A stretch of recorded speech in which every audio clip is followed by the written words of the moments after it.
안녕하세요. 여유로운 오후 시청자 여러분. 혹시 10년간 그림자처럼 내조하며 모든 것을 바쳐 성공시킨 남편이 다른 여자와 최고급 호텔에서 미래를 즐기고 있다는 사실을 알게 된다면 여러분은 어떻게 하시겠습니까? 당장 그곳으로 달려가 머리채를 잡고 난리를 치시겠습니까? 아니면 조용히 눈물을 삼키며 배신감에 몸부림치시겠습니까? 그것도 아니면 저처럼 하시겠습니까? 사무실에 조용히 앉아 차가운 분노를 담아 단 한 통의 문자 메시지를 보냈고 정확히 15분 후 온몸에 문신을 한 건달들이 들이닥쳐 그 방문을 박살내고 만천하가 보는 앞에서 남편의 가장 소중한 것을 없애버리려 했던 제 이야기처럼 말입니다. 제 지독했던 인생 이야기는 몇 달 전 어느 화창한 오후에 시작되었습니다. 평화로웠어야 할 그 오후는 제가 믿고 사랑했던 모든 것을 송두리째 앗아간 끔찍한 폭풍의 시작이었습니다. 제 이름은 이서연, 나이는 35입니다. 겉으로 보기에 제 인생은 누가 봐도 부러워할 만큼 완벽했습니다. 저는 꽤 이름 있는 디자이너 패션 브랜드의 대표이며 사업은 순조로웠고 경제적으로도 안정적이었습니다. 그리고 무엇보다 제 친구들이 늘 특급 매물이라고 부르던 남편 박지훈이 있었습니다. 그는 제 첫사랑이자 유일한 사랑이었습니다. 우리는 결혼 10년 차, 인생의 모든 희로애락을 함께 겪기에 충분한 시간이었습니다. 남편은 저보다 2살 연상으로 잘생긴 외모에 세련된 매너, 달콤한 말솜씨까지 갖춘 남자였습니다.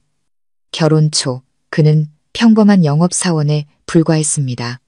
그의 잠재력을 알아본 것은 바로 저였습니다. 저는 그를 격려하고 지원했으며 제 모든 인맥을 동원해 그의 성공을 위해 발벗고 나섰습니다. 제 패션 회사가 성장가도에 오르자 저는 망설임 없이 남편을 영업이사 자리에 앉혔고 대외 업무에 관한 모든 권한을 그에게 맡겼습니다. 제게 남편의 성공은 곧 저의 자부심이었습니다. 단 한 번도 계산한 적 없었고 의심한 적도 없었습니다. 지난 10년간 그는 완벽한 남편이자 가정적인 남자의 역할을 충실히 해냈습니다. 항상 정시에 퇴근했고 주말마다 저와 함께 외식을 하고 영화를 봤습니다. 모든 기념일을 챙겼고 늘 깜짝 선물로 저를 감동시켰죠. 그는 항상 사람들에게 이렇게 말하곤 했습니다. 제 인생 최고의 성공은 사업이 아니라 아내 서연이를 만난 겁니다. 저는 그 말을 믿었고 그 완벽한 행복의 울타리 속에서 세상 가장 운 좋은 여자라고 생각하며 살았습니다. 하지만 여자의 직감은 때로 무서울 정도로 정확하다고 하던가요. 약 6개월 전부터 저는 우리 결혼 생활에 스며드는 미세한 균열과 변화를 감지하기 시작했습니다. 남편은 저녁에 갑작스러운 회의가 잦아졌고 예고 없는 주말 출장도 늘어났습니다. 그는 여전히 다정했지만 그의 눈빛과 포옹에서는 예전 같은 뜨거움을 느낄 수 없었습니다. 제가 잠든 깊은 밤 그는 몰래 발코니로 나가 낮은 목소리로 속삭이듯 통화하곤 했습니다. 제가 누구냐고 물으면 그는 그저 까다로운 거래처와의 업무 통화일 뿐이라며 저를 끌어안고 사랑의 말로 안심시켰습니다. 저는 애써 의심을 지우려 노력했습니다. 제가 너무 예민한 탓이라고, 다 우리 두 사람의 미래를 위해 회사 일로 바쁜 것이라고 스스로를 다독였습니다. 근거 없는 의심으로 우리 관계를 망치고 싶지 않았습니다. 하지만 결국 운명의 그날 오후 가장 끔찍한 일이 터지고야 말았습니다. 그날 남편은 일본에서 온 VIP 고객과 중요한 약속이 있어 저녁 식사를 함께 할 수 없고 아마 밤늦게 들어올 것 같다고 했습니다. 저는 아무 생각 없이 건강 잘 챙기라고 당부까지 했죠. 사무실에서 일을 하던 중 저는 인사관리 시스템으로부터 마케팅팀의 몇 가지 제안서를 승인해달라는 자동 이메일을 받았습니다. 파일을 열어 새로운 컬렉션의 홍보 계획안을 훑어보던 저는 순간 얼어붙고 말았습니다. 계획안 제출자는 최유리, 우리 회사 신임 마케팅 팀장이었습니다. 유리 씨는 아름답고 영리한 여자였지만 저는 한 번도 그녀에게 호감을 가진 적이 없었습니다. 회의 때마다 그녀가 남편을 바라보는 눈빛에는 무언가 특별하고 노골적인 감정이 서려 있었기 때문입니다. 하지만 저를 경악시킨 것은 계획 안의 내용이 아니었습니다. 아마도 유리 씨가 실수로 첨부한 듯한 이메일 끝에 달린 하나의 첨부 파일이었습니다. 파일의 이름은 제주도 신라호텔 예약 확인서. 저는 호기심에 파일을 클릭했습니다. 그리고 그 순간 제 세상이 무너져 내렸습니다. 눈앞에 펼쳐진 것은 5성급 호텔 예약 확인 이메일이었습니다. 예약자 이름 박지훈, 동반 투숙객 최유리, 날짜는 바로 지난 주말이었습니다. 남편이 부산으로 급히 출장을 가야 한다고 화물 사고를 수습해야 한다고 말했던 바로 그 주말이었습니다. 호텔 이름, 객실 번호, 그리고 그가 추가로 예약한 로맨틱 서비스까지 모든 것이 선명하게 적혀 있었습니다. 촛불 저녁 식사, 샴페인 한 병, 그리고 방을 가득 채울 장미꽃까지. 제 손이 부들부들 떨렸고 책상 위에 물잔이 바닥으로 떨어져 산산조각 났습니다. 마치 지금 제 심장처럼 말입니다. 그랬던 거구나.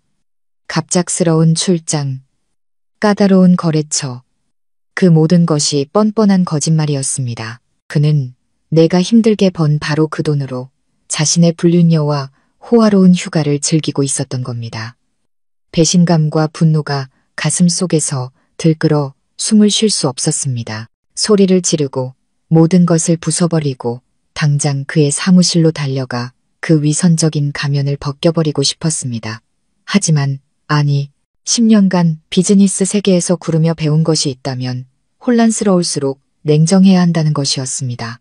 울고 불고 난리를 쳐봤자 그들 눈에는 제가 그저 불쌍하고 우스운 여자로 보일 뿐이었습니다. 그들 앞에서 무너지는 모습을 보일 수는 없었습니다. 극심한 고통은 차가운 증오로 변했습니다. 소란을 피우지 않을 것이다. 대신 그에게 평생 잊지 못할 아주 특별한 선물을 주기로 마음먹었습니다. 문득 최유리라는 여자가 떠올랐습니다. 예전에 그녀의 집안에 대해 얼핏 들은 기억이 났습니다. 그녀의 남편이 이 바닥에서 꽤 유명한 폭력적이고 병적으로 의심이 많은 조폭이라는 사실을. 별명은 마동철. 미친 생각이었지만 거부할 수 없는 유혹이 제 머릿속을 스쳤습니다. 저는 떨리는 손으로 컴퓨터를 켜 검색창에 최유리와 마동철의 이름을 쳤습니다. 그러자 바로 그의 SNS 계정이 나타났습니다. 온갖 유흥과 과시, 험악한 말들로 가득한 페이지, 그리고 대담하게도 그의 전화번호가 공개되어 있었습니다. 손은 차갑게 식었지만 제 결심은 그 어느 때보다 확고해졌습니다. 저는 아침에 남편이 배터리가 없다며 제 사무실에서 충전을 맡겼던 그의 핸드폰을 집어들었습니다. 메시지 창을 열고 마동철의 번호를 입력했습니다. 깊은 숨을 한번 들이쉰 후 저는 단호하게 짧지만 파괴력 강한 한 줄의 메시지를 썼습니다. 지옥의 문을 열게 될 한 줄의 메시지를. 당신 아내 최유리 씨, 지금 로얄 호텔 709호에서 내 남편과 함께 있소. 남자라면 직접 와서 확인하시지. 전송 버튼을 눌렀습니다. 메시지는 보내졌습니다. 이제 진짜 재미있는 연극이 시작될 차례였습니다. 시청자 여러분, 조폭의 질투심에 불이 붙으면 얼마나 끔찍한 불길이 타오를까요? 로얄 호텔 709호에서는 과연 무슨 일이 벌어질까요? 제 남편은 어떤 끔찍한 결말을 맞이하게 될까요? 만약 여러분도 그 답이 궁금하시다면 좋아요와 공유, 그리고 여유로운 노후 채널 구독을 눌러주셔서 이 흥미진진한 이야기의 다음 편을 놓치지 마세요. 진심으로 감사드리며 곧 다시 뵙겠습니다. 그 짧은 메시지는 거대한 화약통에 던져진 불씨와도 같았습니다. 그리고 저는 불과 몇 분 안에 끔찍한 폭발이 일어날 것을 직감했습니다. 죄책감이나 후회는 전혀 느껴지지 않았습니다. 제 마음은 기이할 정도로 텅 비고 차갑게 식어 있었습니다. 배신의 고통은 극에 달한 증오가 되어 반드시 그에 대한 처벌을 목격해야만 했습니다. 저는 자리에서 일어나 창가로 다가갔습니다. 아래로 분주하게 오가는 차들을 내려다보았습니다. 저 인파 속 어딘가에서 제가 10년간 사랑했던 남편은 자신의 불륜녀와 함께 호텔방에서 즐거운 시간을 보내고 있겠죠. 곧 엄청난 분노의 폭풍이 자신의 머리 위로 쏟아질 것이라는 사실은 꿈에도 모른 채 말입니다. 그는 바람을 심었고 이제 태풍을 거둘 차례였습니다. 바로 제 손으로 만든 태풍을 말입니다. 더 이상 가만히 앉아 있을 수 없었습니다. 저는 그곳에 있어야 했습니다. 제가 공들여 계획한 이 연극을 두 눈으로 똑똑히 지켜봐야 했습니다. 제 위선적인 남편의 진짜 얼굴을 보고 싶었습니다. 거짓의 막이 찢겨나갈 때 그 경박한 불륜녀가 얼마나 경악하는지 보고 싶었습니다. 저는 평범한 옷으로 갈아입고 선글라스와 마스크를 낀 채 조용히 회사를 빠져나왔습니다. 아무도 저를 알아보길 원치 않았습니다. 저는 도시에서 가장 비싼 5성급 호텔 중 하나인 로얄 호텔로 차를 몰았습니다. 안으로 들어가지 않고 호텔 로비 전체가 잘 보이는 길 건너편 외진 곳에 차를 세웠습니다. 시계를 보았습니다. 메시지를 보낸 지 10분이 흘렀습니다. 심장이 조금씩 더 빨리 뛰기 시작했습니다. 두려움 때문이 아니라 초조한 기다림 때문이었습니다. 과연 마동철이 올까? 그 악명 높은 조폭이 정말 자신의 바람난 아내에게 관심이 있기는 할까? 어쩌면 그에게도 그저 스쳐가는 유흥에 불과한 것은 아닐까? 하지만 제 기다림은 길지 않았습니다. 정확히 15분 후 길 저편에서 육중한 검은색 SUV 2대가 굉음을 내며 호텔 정문 앞에 급정거했습니다. 차문이 열리고 거대한 체구의 남자가 내렸습니다. 가슴을 풀어헤친 검은 셔츠 사이로 흉측한 문신들이 드러났습니다. 그의 얼굴에는 왼쪽 눈꼬리에서 입가까지 이어진 길고 하얀 흉터가 있어 원래도 험악한 인상을 더욱 사납게 만들었습니다. 의심의 여지가 없었습니다. 바로 마동철이었습니다. 그의 뒤를 따라 10여 명에 가까운 무리가 내렸습니다. 하나같이 온몸에 문신을 하고 살기등등한 얼굴을 하고 있었습니다. 그들은 말없이 마동철을 따라 호텔 로비 안으로 성큼성큼 들어갔습니다. 전문적으로 훈련받은 호텔 보안 요원들조차 그들의 흉악한 기세에 주춤하는 듯 했습니다. 지배인 한 명이 황급히 달려나와 그들을 막으려 했습니다. 손님들, 무슨 일이십니까? 부디 안에서는 조용히 비켜. 마동철이 천둥 같은 소리로 으르렁거렸습니다. 그는 지배인을 쳐다보지도 않고 거칠게 밀쳤고 지배인은 비틀거리며 넘어질 뻔했습니다. 709호, 어디야? 그가 겁에 질려 떨고 있는 여직원에게 물었습니다.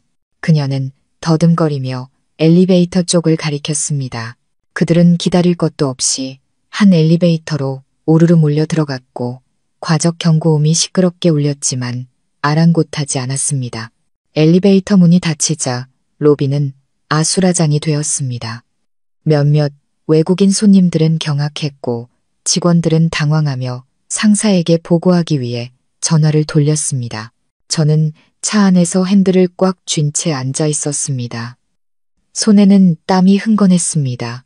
이 모든 것이 제가 계획한 연극이었지만 마동철과 그 무리의 난폭함을 직접 목격하니 등골이 오싹해지는 것을 막을 수는 없었습니다. 하지만 후회는 없었습니다. 박지훈과 최유리, 그들은 이런 일을 당해도 쌌습니다. 저는 호텔 7층을 올려다보았습니다. 곧 벌어질 광경을 상상할 수 있었습니다. 엘리베이터 문이 열리고 분노의 폭풍이 고요한 복도를 휩쓸 것입니다. 저는 눈을 감고 마음속으로 숫자를 셌습니다. 하나, 둘, 셋, 쾅. 나무 문이 박살나는 끔찍한 소리가 여기까지 들려왔습니다. 곧이어 여자의 날카로운 비명이 들렸습니다. 공포와 고통으로 가득 찬 비명. 최유리의 목소리였습니다. 마침내 연극의 막이 올랐습니다. 지옥의 문은 이제 709호에서 활짝 열렸습니다. 뿔난 조폭의 질투와 분노에 휩싸인 마동철은 그 불륜 남녀에게 반응할 시간조차 단 1초도 주지 않았습니다. 그와 그의 부하들은 폭풍처럼 방 안으로 들이닥쳤고 그들의 눈에 가장 먼저 들어온 광경은 의심할 여지 없이 어떤 남편도 견딜 수 없는 장면이었을 겁니다. 자신의 아내와 그녀의 정부가 실오라기 하나 걸치지 않은 채 커다란 침대 위에서 뒤엉켜 있는 모습, 유리의 비명에 이어 온갖 혼란스럽고 폭력적인 소리들이 뒤섞여 들려왔습니다. 마동철의 거친 욕설, 가구가 부서지는 소리, 유리잔이 깨지는 소리, 그리고 그 사이에 섞인 남편의 고통스러운 비명과 애처로운 애원 소리. 형님, 제발, 오해입니다. 이건 오해라고요. 오해. 이 지경에 와서도 그가 할 수 있는 말이 고작 오해란 말인가. 저는 씁쓸하게 웃을 수밖에 없었습니다. 그곳에 있지 않아도 눈앞에 생생하게 그려졌습니다. 마동철이 달려들어 아내의 머리채를 잡고 침대에서 끌어내리고 무자비하게 뺨을 때리고 주먹과 발길질을 퍼붓는 모습이, 그리고 제 남편 박지훈, 그 세련되고 점잖던 남자는 지금쯤 방구석에 웅크린 채 벌거벗은 몸과 죄스러운 얼굴을 두 손으로 가리며 벌벌 떨고 있겠죠. 마동철의 부하들은 그 주위를 둘러싸고 야만적으로 비웃으며 이 치욕스러운 장면 전체를 휴대폰으로 촬영하고 있을 겁니다. 저는 차 안에 앉아 있었습니다. 기이한 감정이 제 영혼을 사로잡았습니다. 통쾌함도 동정심도 아니었습니다. 무서울 정도로 텅 빈 공허함이었습니다. 저렇게 두들겨 맞으며 모욕당하고 있는 남자가 불과 몇 시간 전만 해도 제가 사랑했던 남편이었습니다. 하지만 지금 제 눈에 그는 그저 낯선 사람, 경멸스러운 존재일 뿐이었습니다. 폭행은 끝없이 이어졌습니다. 지훈의 비명은 점점 더 처절해졌습니다. 형님, 제발요. 저 여자가 저를 유혹했어요. 저는 함정에 빠진 거라고요. 제발 용서해 주세요. 그는 살아남기 위해 자신의 불륜녀에게 모든 죄를 뒤집어 씌우기 시작했습니다. 비겁하기 짝이 없는 행동이었습니다. 최유리 역시 초반에 구타를 당한 후 가만히 있을 여자가 아니었습니다. 궁지에 몰리자 그녀 역시 분노에 찬 목소리로 소리쳤습니다. 박지훈, 이 개자식. 네가 먼저 내 마누라 지겹다고 그 여자랑 사는 게 지옥 같다고 했잖아. 네가 먼저 이혼하고 나랑 결혼하겠다고 약속했잖아. 이제 와서 나한테 다 뒤집어 씌워? 불륜 현장은 이제 두 배신자가 서로를 물어뜯으며 살아남으려는 추악한 폭로전으로 변했습니다. 그들은 제 등 뒤에서 주고받았던 모든 거짓 약속과 비열한 관계의 실체를 스스로 벗겨내고 있었습니다. 그리고 마동철의 분노는 마침내 절정에 달한 듯했습니다. 그의 욕설이 갑자기 멈추고 소름 끼치는 침묵이 흘렀습니다. 저는 그가 짐승처럼 으르렁거리는 소리를 들었습니다. 이성을 완전히 잃어버린 맹수의 포효였습니다. 이 개자식 감히 내 마누라랑 붙어먹어? 내 놈이 오늘 죽고 싶어서 환장했구나. 오늘 내가 내 놈한테 지옥이 뭔지 똑똑히 보여주마. 곧이어 날카로운 비명이 터져나왔습니다. 그것은 더 이상 구타로 인한 고통의 비명이 아니었습니다. 죽음을 눈앞에 둔 사람의 극심한 공포가 담긴 비명이었습니다. 안 돼, 형님. 제발 그것만은. 심장이 멎는 것 같았습니다. 대체 무슨 일이 벌어지고 있는 거지? 그리고 709호 창문 너머로 끔찍한 광경이 펼쳐졌습니다. 평생 잊을 수 없는 광경이었습니다. 마동철이 지훈을 발코니로 끌고 나왔습니다. 늘 자신의 외모에 자부심을 가졌던 남편은 이제 완전히 벌거벗은 채 온몸이 피멍투성이었습니다. 그는 마동철에게 머리채를 잡힌 채 바닥에 무릎 꿇려 있었습니다. 마동철의 손에 호텔의 희미한 조명 아래 번쩍이는 금속 물체가 들려 있었습니다. 그것은 칼이었습니다. 날카롭게 날이 선 단도였습니다.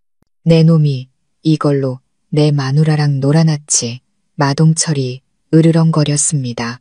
그의 목소리는 밤 공기를 가르며 울려 퍼졌습니다. 오늘 내가 그걸 잘라버릴 거다. 아예 내시로 만들어서 다시는 남의 여자 넘볼 생각도 못하게 해주마. 그가 칼을 들어 지훈의 그곳을 겨눴습니다. 지훈은 시퍼런 칼날을 보고 얼굴이 핏기 하나 없이 하얗게 질렸습니다. 그는 더 이상 소리도 지르지 못하고 그저 알아들을 수 없는 소리를 내뱉으며 눈물과 침을 통제 불능 상태로 흘렸습니다. 공포가 극에 달한 것입니다. 저는 차 안에서 비명을 지르지 않으려 두 손으로 입을 틀어막았습니다. 그를 아무리 증오했어도 이렇게 끔찍한 결말은 상상조차 하지 못했습니다. 이건 범죄였습니다. 더 이상 불륜 현장을 덮치는 것이 아니라 고문이자 중상의 행위였습니다. 모든 것이 제 예상을 훨씬 벗어나고 있었습니다. 마동철의 칼날이 막 내려치려던 그 순간 멀리서 경찰차 사이렌 소리가 요란하게 울려 퍼졌습니다. 점점 가까워지는 소리. 아마 호텔 관리팀이 마침내 용기를 내어 신고한 모양이었습니다. 마동철은 움찔하며 행동을 멈췄습니다. 그는 아래를 내려다보더니 경찰차 여러 대가 달려오는 것을 보고 이를 갈며 욕을 내뱉었습니다. 더 이상 손을 쓸 수 없게 된 것입니다. 그는 칼을 바닥에 내던지고 마지막으로 지훈의 몸을 걷어찼습니다. 지훈은 바닥으로 쓰러졌습니다. 오늘은 운 좋은 줄 알아라. 하지만 이걸로 끝난 거 아니야. 내가 반드시 다시 찾아간다. 그 말을 남기고 그와 부하들은 서둘러 방 안으로 들어가 도망갈 길을 찾았습니다. 경찰이 신속하게 현장을 봉수했습니다. 지훈과 유리는 치욕스럽고 상처투성이인 상태로 병원으로 이송되었습니다. 저는 차 안에서 이 모든 혼란스러운 광경을 지켜보았습니다. 온몸에 힘이 빠져나갔습니다. 연극은 막을 내렸지만 그 여파는 너무나 끔찍했습니다. 제가 불을 질렀고 그 불길은 하마터면 남편의 목숨까지 포함한 모든 것을 태워버릴 뻔했습니다. 제가 옳은 일을 한 건지 그른 일을 한 건지 더 이상 알 수 없었습니다. 제가 아는 것은 이 순간 제 결혼은 완전히 끝났다는 사실뿐이었습니다. 저는 여전히 안전한 거리의 차 안에서 마치 709호 그 폭풍의 눈 한가운데 있는 것처럼 모든 것을 지켜보고 있었습니다. 경찰은 신속하게 현장을 통제했습니다. 마동철과 그의 부하들은 아무리 흉포해도 공권력에 저항할 엄두는 내지 못했습니다. 그들은 여전히 살기등등한 얼굴로 밖으로 끌려 나왔습니다.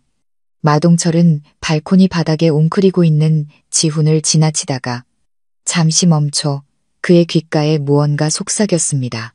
내용은 들리지 않았지만 하얗게 질려 벌벌 떠는 지훈의 얼굴을 보니 그것은 분명 끔찍한 협박이자 불길한 재회를 약속하는 말이었을 겁니다. 조폭들이 연행된 후 방 안에는 지훈과 유리 그리고 진술을 받고 현장 조사를 하는 경찰들만 남았습니다. 두 죄인은 엉망이 된 알몸을 가리기 위해 호텔 목욕 가운을 걸쳤습니다. 하지만 그 어떤 가운도 그들의 치욕과 죄를 가릴 수는 없었습니다. 그리고 바로 이때 인간의 가장 비겁한 본성이 드러나기 시작했습니다. 제가 한때 신사라고 생각했던 남자 박지훈은 이제 일말의 염치도 남아있지 않았습니다. 경찰 앞에서 그리고 악명 높은 조폭의 아내와 간통한 혐의로 기소될 위기에 처하자 그는 자신을 구하기 위해 모든 것을 내던졌습니다. 그는 바닥에 무릎을 꿇고 두 손을 모아 처절하게 울며 빌기 시작했습니다. 경찰관님들, 제발 제 증인이 되어주세요. 저는 억울합니다. 정말로 억울합니다. 그는 뻔뻔한 거짓말로 자신의 이야기를 시작했습니다. 저는 이런 짓을 하고 싶지 않았습니다. 전부 저 여자 때문입니다. 그는 의자에 웅크리고 앉아있는 얼굴이 퉁퉁 붓고 머리가 헝클어진 최유리를 손가락으로 가리켰습니다. 저 여자가 저를 유혹했습니다. 회사에서의 직위를 이용해서 계속 저를 유혹하고 추파를 던졌습니다. 오늘 밤에도 중요한 계약을 논의해야 한다며 저를 이곳으로 불렀습니다.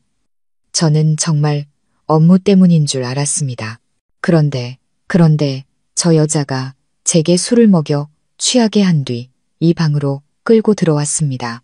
제가 정신을 차렸을 땐 이미 모든 일이 이렇게 벌어져 있었습니다. 저는 정말 피해자입니다. 함정에 빠진 거라고요. 제발 저를 믿어주세요. 저는 업계에 있는 친구가 교묘하게 현장에 남겨둔 휴대폰을 통해 그의 말을 전해 들으며 그저 헛웃음만 칠 뿐이었습니다. 정말 완벽한 시나리오였습니다. 그는 스스로를 불륜의 주체에서 요부에게 걸려든 순진한 피해자로 둔갑시켰습니다. 법의 관용을 바라며 자신의 정부를 헌신짝처럼 짓밟고 버리는 것을 서슴지 않았습니다. 하지만 최유리 역시 순한 양이 아니었습니다. 정부에게 배신당하고 남편에게는 폭행당한 분노에 휩싸인 그녀는 더 이상 잃을 것이 없었습니다. 그녀는 지훈의 거짓말을 듣자마자 벌떡 일어나 상처 입은 암사자처럼 그에게 달려들어 핥히고 욕설을 퍼부었습니다. 박지훈, 이 개자식, 파렴치한 놈. 네가 감히 내가 널 함정에 빠뜨렸다고? 경찰이 힘겹게 두 사람을 떼어놓자 그녀는 미친 듯이 소리치며 모든 진실을 폭로했습니다. 저 남자 거짓말이에요. 전부 다 거짓말이라고요. 몇 달 동안 저를 쫓아다닌 건 바로 저 남자예요. 자기 마누라, 그 늙은 여자한테 진저리가 난다고 일밖에 모르는 여자라 남편을 만족시킬 줄도 모른다고 말한 건 바로 저 남자라고요. 그 여자랑 사는 게 지옥 같다고 했어요. 유리의 한마디 한마디는 이미 산산조각 난 제 심장을 다시 한번 난도질하는 비수와도 같았습니다. 진저리가 나? 늙은 마누라? 지옥? 제 10년지기 남편이 그의 불륜녀에게 저와 우리의 결혼 생활을 묘사하며 썼던 단어들이었습니다. 그는 저한테 약속까지 했어요. 유리는 계속해서 절규했습니다. 제가 자기를 도와 계획 하나만 성공시키면 큰 돈을 손에 쥘 수 있고 그러면 바로 그 늙은 마누라랑 이혼하고 저랑 결혼하겠다고 약속했어요. 저한테 정식으로 아내라는 이름을 주고 우리 아이에게 풍족한 미래를 안겨주겠다고 약속했어요. 그렇게 약속해놓고 이제 와서 전부 부인하겠다고? 이 비겁한 놈. 유리의 폭로는 단순한 불륜을 넘어 더 끔찍한 진실을 드러냈습니다. 계획, 큰돈? 제 마음속에 불길한 의심이 싹 텄습니다. 이 일은 단순한 감정적 배신에서 그치는 것이 아닐지도 모른다는 두 죄인의 폭로전은 계속되었습니다.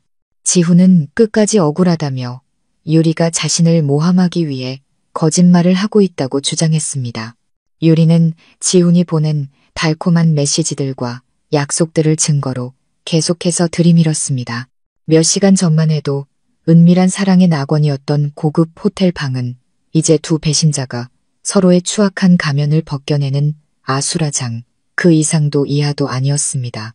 경찰들은 그저 묵묵히 기록할 뿐이었습니다. 그들은 이런 장면에 익숙했습니다. 같은 무리의 짐승들이 서로를 물어뜯을 때 바로 그때가 진실이 가장 적나라하게 드러나는 순간이라는 것을 알고 있었습니다. 불륜 현장은 막을 내렸지만 음모와 계략에 대한 또 다른 연극이 이제 막 그 첫 장면을 드러내기 시작했습니다. 경찰서에서의 끔찍한 폭로전이 끝난 후 지훈과 유리는 일단 조사를 위해 풀려났습니다. 제가 언제 집으로 돌아왔는지 기억나지 않습니다. 그저 넓고 텅 빈 싸늘한 저택에 들어섰을 때 극심한 공허함이 저를 덮쳤다는 것만 기억합니다. 울지도 무언가를 부수지도 않았습니다. 그저 어둠 속에 조용히 앉아 창밖의 고요한 정원을 바라볼 뿐이었습니다.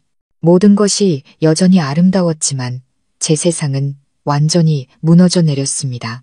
새벽 2시가 넘었을까 집 앞에 택시가 서는 소리가 들렸고 이내 비틀거리는 발걸음 소리가 들려왔습니다. 현관문이 조용히 열렸습니다. 지훈이었습니다. 그가 돌아왔습니다. 그는 더할 나위 없이 비참한 모습이었습니다. 외출할 때 입었던 명품 옷은 구겨지고 찢어졌으며 말라붙은 핏자국이 얼룩져 있었습니다. 잘생겼던 얼굴은 퉁퉁 붓고 시퍼렇게 멍들었으며 입가에는 깊은 상처가 나 있었습니다. 그는 맨발이었습니다. 비싼 구두는 어디선가 버려진 모양이었습니다. 그는 불도 켜지 않고 유령처럼 조용히 집 안으로 들어왔습니다. 아마 제가 자고 있을 거라 아무도 모르게 조용히 돌아올 수 있을 거라 생각했겠죠. 하지만 저는 그곳에 있었습니다. 어둠 속에서 그를 기다리고 있었습니다. 그가 거실을 지나갈 때 제가 나지막이 입을 열었습니다.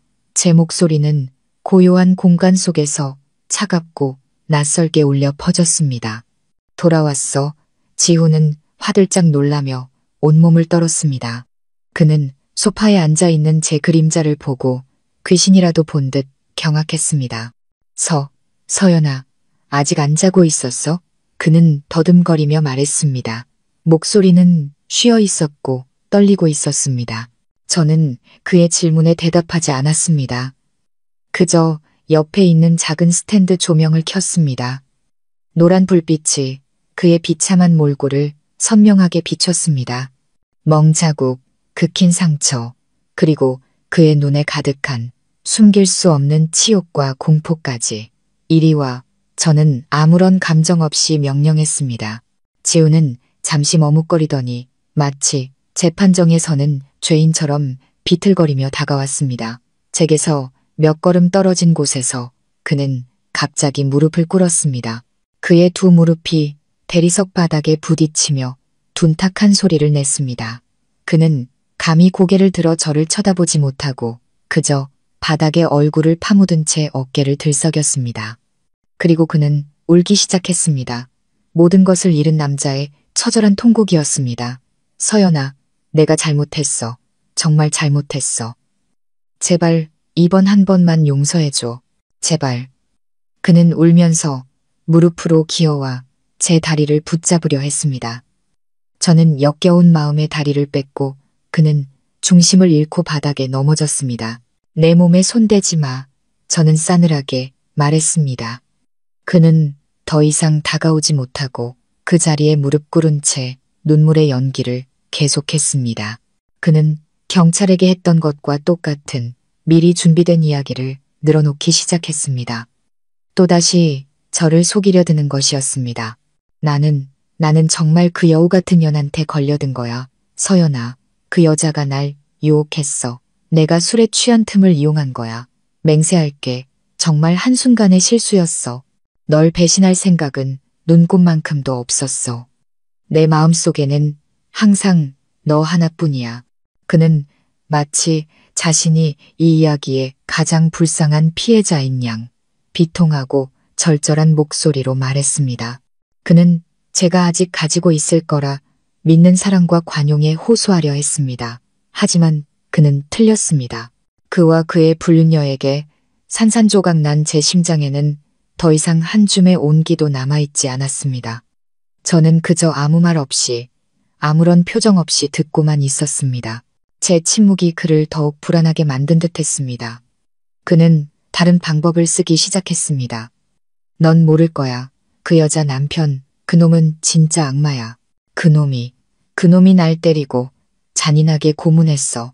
칼까지 꺼내서 내 거길 잘라버리려고 했다고. 그는 그 끔찍했던 순간을 떠올리며 몸을 떨었습니다. 경찰이 제때 오지 않았더라면 아마 넌 날 다시는 못 봤을 거야.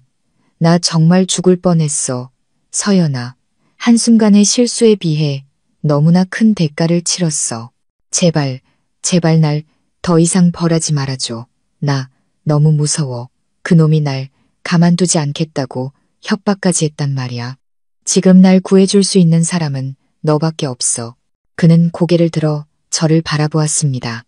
퉁퉁 붓고 눈물로 얼룩진 눈, 간절한 애원과 자비가 가득 담긴 눈빛이었습니다. 그는 저를 배신당한 아내에서 자신을 구해줄 구원자로 이 위기 속에서 기댈 수 있는 마지막 동아줄로 만들려 하고 있었습니다. 정말 완벽한 연기였습니다. 하지만 안타깝게도 오늘 밤 그의 관객은 이 모든 연극의 연출가였습니다. 저는 제 발치에 무릎 꿇고 있는 남자를 천천히 머리부터 발끝까지 훑어보았습니다. 그의 비참한 몰골, 악어의 눈물, 그리고 제 마음속에 차오르는 단 하나의 감정, 바로 경멸이었습니다. 극심한 경멸. 이제 다 끝났어. 박지훈. 그만 연기해. 박지훈의 눈물 섞인 애원과 한순간의 실수, 그리고 끔찍한 고문에 대한 처절한 이야기 앞에서 아마 다른 여자였다면 조금은 마음이 약해졌을지도 모릅니다. 하지만 저는 아니었습니다. 운명의 이메일이 가져온 충격, 그리고 그의 불륜녀의 입을 통해 전해들은 모욕적인 말들로 인해 제 심장은 이미 돌처럼 굳어버렸습니다. 더 이상 고통도 분노도 느껴지지 않았습니다. 오직 역겨움과 극심한 경멸만이 남아있을 뿐이었습니다. 저는 여전히 푹신한 벨벳 소파에 앉아 제 발치에 무릎 꿇고 있는 남자를 조용히 관찰했습니다. 노란 조명이 그의 얼굴에 들이온 멍자국과 그의 눈물 속에 숨겨진 위선을 선명하게 비췄습니다. 그는 여전히 자신이 가장 비극적인 피해자인 양 슬픈 이야기를 엮어내고 있었습니다. 서연아, 제발 무슨 말이라도 좀 해봐. 제 침묵이 계속되자 그의 목소리는 더욱 간절해졌습니다. 내가 얼마나 무서웠는지 알아. 어젯밤 경찰서에 있는 내내 내 생각만 했어. 어서 집으로 돌아가 내 발 아래 무릎 꿇고 용서를 빌고 싶었어. 내가 정말 잘못했어.